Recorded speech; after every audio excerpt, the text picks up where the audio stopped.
Բարև ձեզ, մենք գտնվում ենք Բադալյան ուսուցչության կլինիկայի գրասենյակում եւ այսօր մեր հարցերին սիրով կպատասխանի բժշկական գիտությունների դոկտոր պրոֆեսոր Գրիգոր Բադալյանը։ Բարև ձեզ։ Այսօրվա մեր թեման է քաղցկեղի անհատականացման բուժումը։ Այսպեսի հարց, պրոֆեսոր, ինչ է իրենից ներկայացնում ուսուցչաբանության մեջ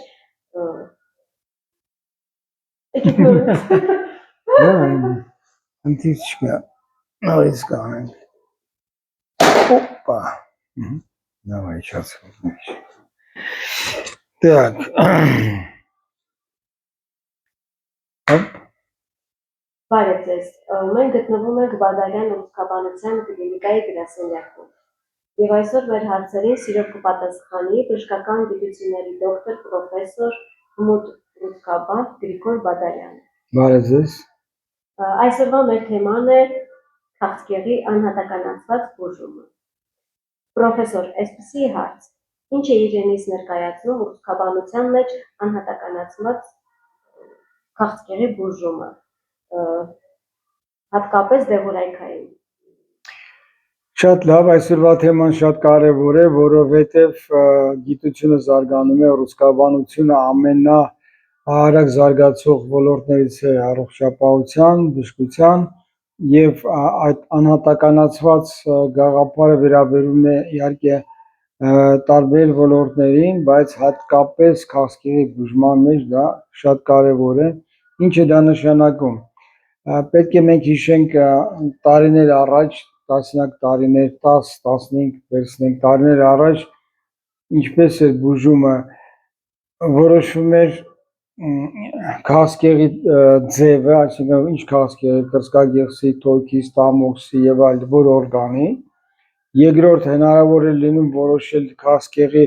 չարագության աստիճանը, այդտեղ G1, 2, 3 տոկոսային, եւ երրորդը որոշ դեպքի որոշ ուշքների ժամանակ դա կարող է լինել իմունոհիստոքիմիական հետազոտության արդեն տարբերակը, կրծքագեղձը ուներ մի քանի տարբերակ, հորմոնդրական եւ այլ, թոքը ուներ մի քանի եւ այլ, մյուս ուռուցքներն էլ։ Դրանով ավարտվում էր եւ նշանակում ենք ստանդարտ սխեմաներ, քիմիաթերապիա հիմնականում, որոշ դեպքերում հորմոնոթերապիա։ Այսօր անհատականացված, ինչ ենք դա հաճախ ասում, այսինքն դա ինդիվիդուալ մոտեցում է ամեն պացիենտին, ամեն հիվանդ մարդուն։ Շատ կարևոր բան կասեմ ես, հիմա ինձ շատ են հարցնում, բժիշկ ջան, դուք մեր պես մեր հարազատի նման դեպք ունեցել եք թե ոչ, ես դժվարանում եմ ասել, որ եթե ասեմ ոչ, նշանակի փորձ չունեմ, բայց ինչ է ստացվում, ոչ մի հիվանդ, ոչ մի քաղցկեղ մյուսի նման չէ, այդ դա է իմ տասնամյակների փորձը ցույց տալի, բոլոր պացիենտները տարբեր են, դա պետք է հասկանալ, եւ այդ տարբերը վերում է նրան, որ պետք է ամեն մարդուն մոտենալ իր հիվանդությունով, մեկ, այսինքն այսօր մենք խորանում ենք հետազոտության մեջ, բացի այդ իմ նշված կաբանական իմունոհիստոքիմիա, խորանում են մուտացիաներ, պարտադիր ստուգում են մուտացիաներ, որ որոշեն թիրախային ինչ բուժում հնարավոր է անել, թե չէ։ Ստուգում են գործոնները PDL-1 են, որ պարզենք իմունոթերապիա զգայուն կլինի այս հիվանդի մոտ, թե ոչ։ Էլի կան մի քանի գործոններ, որոնք կոչվում են պրոգնոստիկ կամ բարենպաստ կամ ոչ։ Այդ մեծ կոմպլեքսը բերում է նրան, որ մենք արդեն գիտենք ինչ ուռուցքի հետ ձև ունենք, պատկերացրեք հաճախ այդքան նույնիսկ կարևոր չի տարածվածությունը, բնական է, որ 4 փուլը առաջինը չես համարի, բայց այն դեպքերում, որ նշանակում ենք դեղորայքային բուժում, դա մեծ դեր չի կատարում, ինչքան է տարածված, կարևորը այդ տարբերակն է, մենք ասում ենք կենսաբանական տարբերակը, այդ դա անհատական ամեն մարդու մոտ իրանն է։ Եվ երկրորդ մասը, ասեմ, հետո մենք երևի որոշ մանրամասնություններ կտանք, երկրորդ մասը նա է, որ պետք է կոնկրետ մարդուն տեսնել, աշխատել մարդու հետ, այսինքն տարիքը պարտադիր է հասկանալ այդ տարիքում ոնց է զարգանում ուռուցքը, քաղցկեղը ինչ բնորոշ ունի այդ տարիքին եւ ավելի կարեւոր է թե մարդ ինչ ուղեկցող հիվանդություններ ունի, հասկանալ է երիտասարդ մարդիկ, տղամարդիկ, կանայք, որ քաղցկեղով հիվանդանում են, ցավոք այդ տարիքում լինում է իրենք ուրիշ ձևով կենթարկվեն դեղորայքային բուժման, հեշտ կտանեն, մենք նշանակում ենք հանգիստ բոլոր դոզաները, իսկ մեծահասակները, որ ունեն ուղեկցող հիվանդություններ, դա սիրտանոթայինն է, դա շաքարն է, տարբեր ռևմատոիդ, թոքային եւ շատ հիվանդություններ կարող են լինել եւ հասկանալը, որ իրենց մոտ արդեն օրգանիզմը ուրիշ է, անոթները ուրիշ են եւ այլ, մենք սխեմաները, դոզաները դեղորայքի համապատասխան կորեկցիա ենք անում։ Ուզում եմ այսօր խոսենք կոնկրետ կրծքագեղձի քաղցկեղի դեպքում անհատականացված բուժումը։ Խոսենք կրծքագեղձի քաղցկեղի մասին մենք հաճախ ենք խոսում, բայց դա ամենահաճախ ուռուցքն է, ցավոք կանանց մոտ դա է։ Լավ է, եթե կա սրա մեջ նաև որ դա ամենաուսումնասիրված քաղցկեղներից է, եթե ոչ առաջինը, որովհետև նա շատ զգայուն է դեղորայքային բուժմանը մեկ, ունի շատ տարբերակներ, որոնք շատ տարբեր ձևով են մոտենում։ Ես հիմնականը ասեմ, ամենամեծ խմբերը դա հորմոնդրական, այսպես կոչվել լումինալ, տենց ենք ասում, եւ ոչ։ Այսինքն հորմոնների ինքը հորմոնալ ինքը ունի հորմոնալ ծագում այսօր ուստը, դա մենք դա գիտենք, բայց կարող են հորմոնները լինել ակտիվ այդ պահին կամ ոչ։ Դրանից վերոշվում է ինչ բուժում ենք նշանակում։ Երկրորդը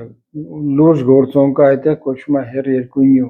Դա էլ եթե դրական է անպայման նշանակում է տրաստուզումab դեղամիջոցը եւ արդյունքները լինեն անհամեմատ ավելի լավ, քան առանց դրա կա եւ երկրորդը դա տերտուզումաբն է։ Շարունակվում են, այսինքն նորագույն դեղերը։ Հետո բացի դրանից նշանակություն ունի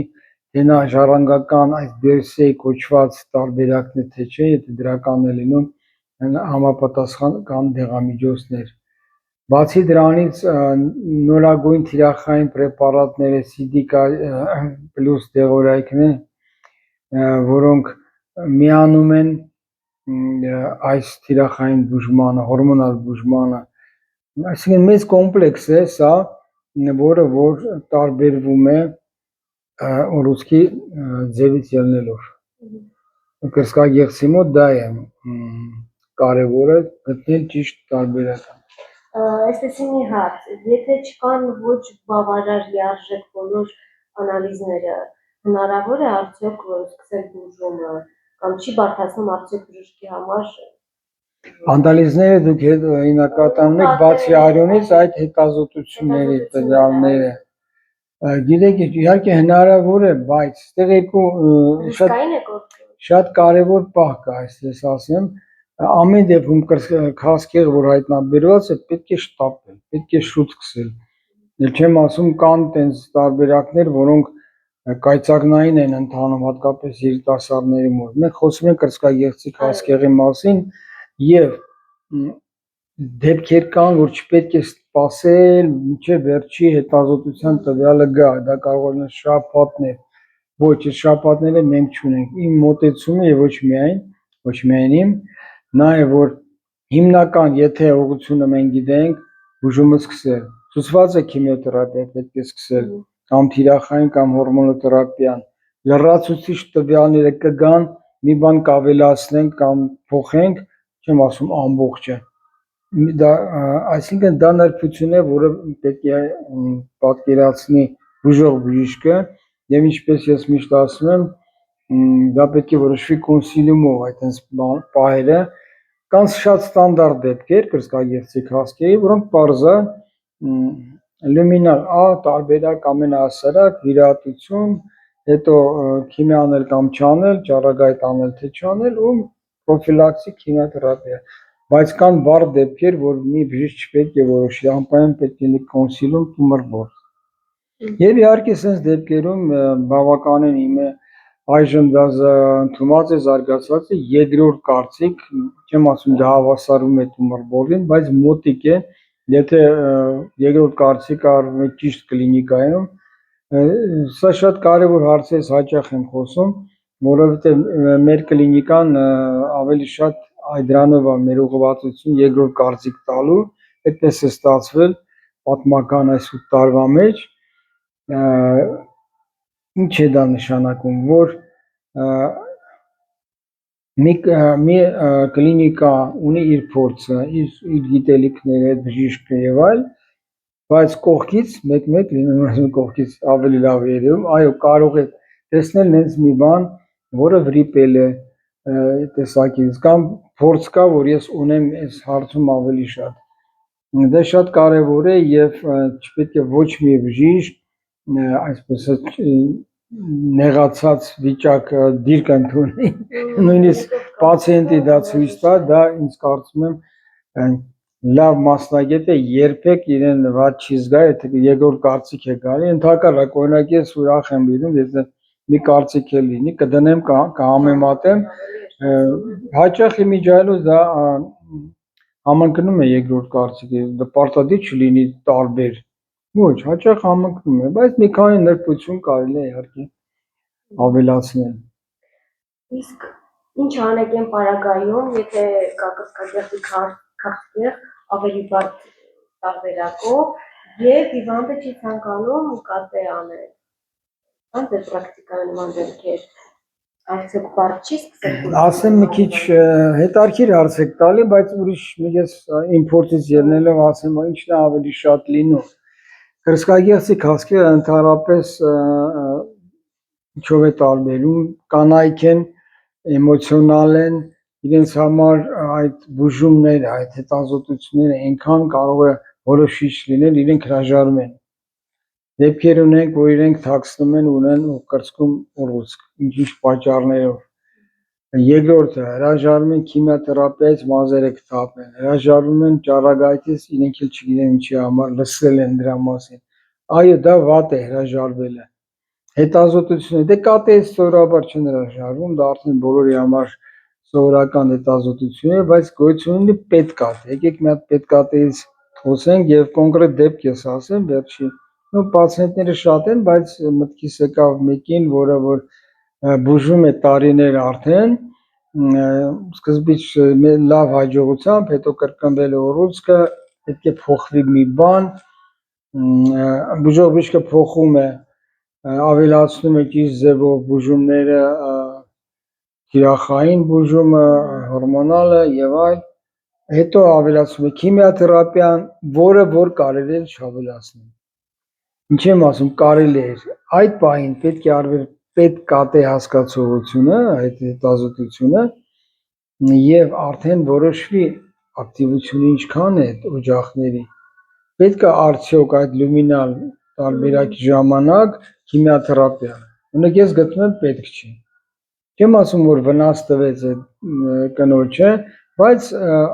առայժմ քիմիոթերապիայի կարիքը չկա, դա մնում է ռեզերվ, երբ որ լինի վիսցերալ կրիզ ենք ասում, որ օրգաններում խնդիր լինի ավելի լուրջ, քիմիան կգա, բայց ինչքան հնարավոր է պետք է երկար ձգել այս առաջի պահը։ Շատ կարևոր է հասկանալ, որ կրծքագեղձի քաղցկեղին պետք է մոտենալ որպես քրոնիկ հիվանդություն։ Հատկապես այդ հորմոնալ տարբերակները։ Տարիներով կոնկրետ այդ կինը մոտ 5 տարի միայն, այո, 5-6 տարի նա օգտագործել է հորմոն աբերով եւ նորմալ ապրել է։ Տեսնում եք, ինչքան երկար կարելի է պահել քաղցկեղը։ Կրկնվել է, միևնույն է, եթե չկա վիսցերալ կրիզ, պետք է շատ զգուշությամբ էլի գտնել իր դեղը, այդ թիրախը դա է։ Նոր հետազոտություններով էլի ձգել, այսպես ասած, քիմիայի ժամանակը կգա, կամ չի գա, եթե հաջողություն լինի։ Այսպես նրբությունները շատ են, նույն իմունոթերապիան, որը կրծքագեղձի ժամանակ ավելի քիչ է օգտագործվում, քան ուրիշ օրինակ թոքի քաղցկեղի կամ ուրիշ մելանոմայի կամ երիկամային, որովհետև այստեղ մենք միջոցներ շատ ունենք եւ ոնց որ գործը իմունոթերապիան դա շատ ուշ է հասնում, բայց դա էլ ունի ամեն մեկը իր ժամանակ։ Այսինքն հետաքրքիր բան է։ Իսկ արդյոք եթե հիվանդի մոտ կնոջ մոտ կրծքագեղձի քաղցկեղ ունեցող, եթե կան ուղեկցող հիվանդություններ, արդյոք քիմիոթերապիան չի խանգարում, չի վնասում այլ օրգանների չի ախտահարում։ Շատ լավ հարց է, իհարկե կողմնակի էֆեկտներ, հենց ենք ասում, կամ բարդություններ բուժումներից միշտ կան, բայց կա տարբեր աստիճանի, դա ինդիվիդուալ է, ամեն մարդու մոտ տարբեր ձևով օրգանիզմը քիմիոթերապիային ռեակցիա տալի, շատ թե քիչ, բայց ամենակարևորը բժիշկը կարողանա կանխատեսել։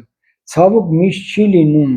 որ մենք ամբողջը կարող ենք կանխատեսել, այո, զգույշ ենք լինում, հաշվի ենք առնում այդ իմ ասած ամեն ինչը, անհատական ենք մոտենում, բայց տեսնում ենք դեպքեր, որ շատ ծանր տարավ քիմիոթերապիան։ Մյուս բուժումները այդքան չի, իմունոթերապիան կարող է լինի ծանր, թիրախային այդքան ավելի քիչ։ Այսինքն, այո, կարող են լինել բարդություններ քիմիոթերապիայից եւ լինում է դեպքեր, որ մենք ընդհատում ենք, դա լավ չի պացիենտի համար, բայց ստիպված ընդհատում ենք, որ կարող են լինել խնդիրներ արյան կողմից, լյարդի կողմից, ստամոքսաղիքային եւ տարբեր բարդություններ։ Դա մեր գործի, քիմիոթերապևտների գործի ամենաներևի ծավալուն մասն է կանխարգելել բարդությունները, եթե առաջացավ, պայքարել, որ շուտ դուրս գան պացիենտները այդ վիճակից։ Հարցերս այսքանն էին, ունեք դուք ավելացնելու բան։ Դե քանի որ մեր հարցազրույցը չի ներգրավում հարցեր պացիենտներից, առաջին ես կարող եմ ասել, ով հարցեր կունենա կարող եք գրել, ես հետո կպատասխանեմ, անկախ այս մեր նյութից, այդ առաջինն է, եւ երկրորդը, քանի որ մենք խոսացինք անհատական բուժումից կրծքագեղձի քաղցկեղի, դեղորայքային, ես ասենց ամփոփելով ասեմ, որ հնարավորությունները շատ են այսօր,